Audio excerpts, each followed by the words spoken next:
Hi guys, for today's video, direct ako sa bukid guys. Siyempre, pag direct sa bukid, mag-ubrata.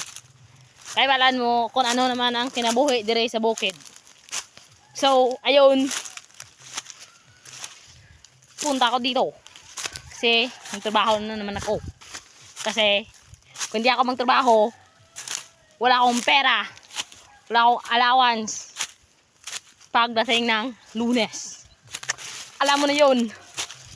Siyempre, kailangan natin magtrabaho para may panggasto tayo sa araw-araw. Pag doon ako sa syudad guys, siyempre, sa amin guys, ayan, bukid lang. Siyempre, dito guys, magpakulob ako ng kupras namin kasi uulan na. So, para pag deliver may pera na naman tayo.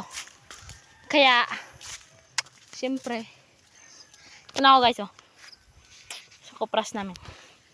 Sige, siyempre guys, ang dami yung pakukulbin ko guys kasi maulan na. Siyempre guys, ito na. Hindi pa natapos guys kasi maraming subay. Dapat guys, siyempre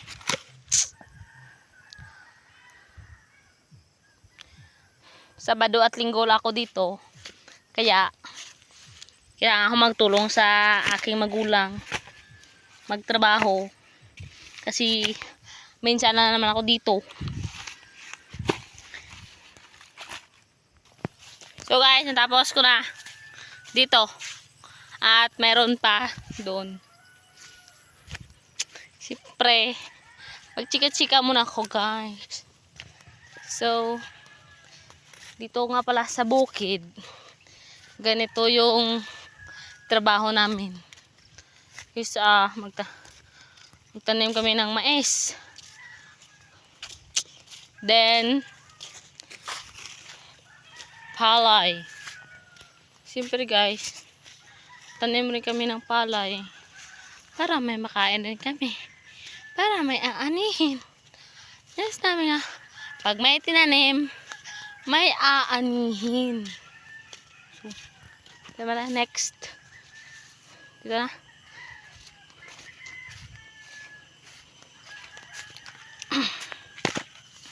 Ito lang guys, madali lang naman ito trabahuin. Next, tapos na guys. Ito na. Yan. Marami yan. At dito naman tayo sa kabila.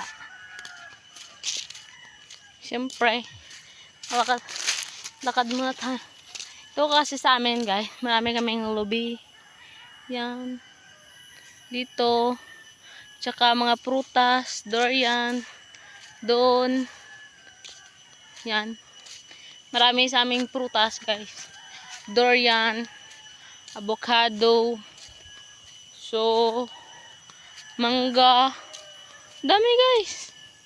Tsaka ang pinakamarami sa amin dito ay yung lubi.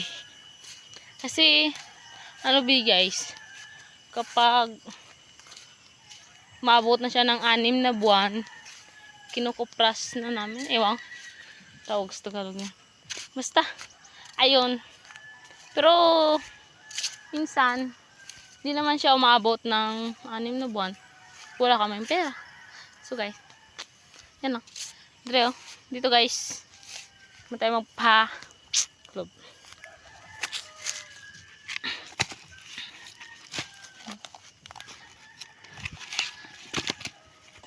So ayun, bukas na guys kasi kaunti lang naman.